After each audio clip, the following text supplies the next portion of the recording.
important is visiting different towns here in the state and promoting the program? I think it's really important. Just first of all, just a chance to say hello to a lot of nice people, and then most importantly, just say thank you. Our support has been phenomenal for a long, long time, and it's really grassroots support now. It's so critical. So just gives us a chance to get out and say hello, and most importantly, again, say thank you. Controversy between I don't know if there was ever controversy for any of us involved in the program. But the thing that changed a year ago is CJ continued to improve. Jake was a better quarterback as well. But to me, the story is CJ's improvement.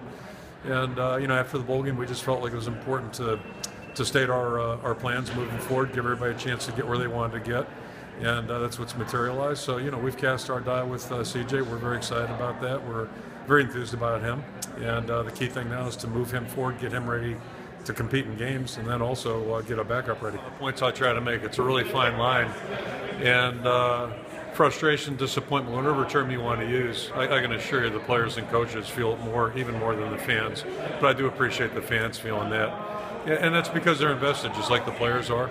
And losing, that's not something anybody wants to do, but I think it's more important just how we play, and certainly to lose our last ball game in Kenneck, a couple punt returns, 3 turnovers, that's just not good football, and that's not going to win games consistently for you. Well, ever since 2001, we felt like we had a chance to line up and compete for a championship each and every year.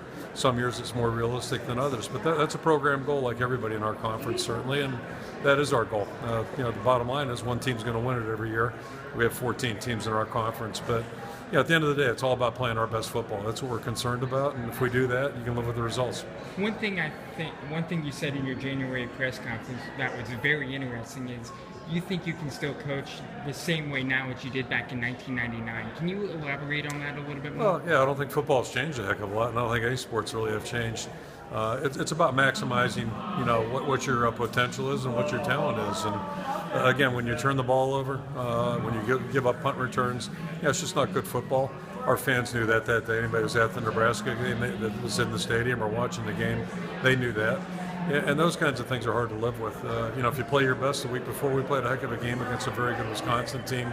We came up on the short end, but it was just a totally different feeling. So, again, it gets back to how we play, and that's our goal each and every year is to play our best football. I would lump that game in with the Minnesota game. It was pretty much over before it got started. It was a one-sided score very early in the game.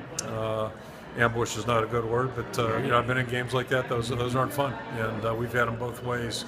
But again, I'm kind of more focused. We had the four losses this year, which could have gone either way. What do you do to change those games? That's first and foremost, and then the games where you never give yourself a chance to compete. That's a separate. It was good. That was a productive spring. I think we made progress, and it's like every year at this time. We're hardly ready to go, but I think we've made progress, and we're anxious for the work in front of us. Yeah, there was no specific thing. He was a guy we had really strong feelings about and very high feelings about, and just ended up not pulling the trigger on it. Conversely, we've done it with some other guys that were headed to UNI that are still playing in the NFL right now. You think about a guy like Brandon Myers, and I can go down through a list of guys. So, in recruiting, it's a very fine line. He's a tremendous young man, and that's how stories like his or Bryce Pop or Kurt Warner, stories like that emerge. There's no science to this stuff.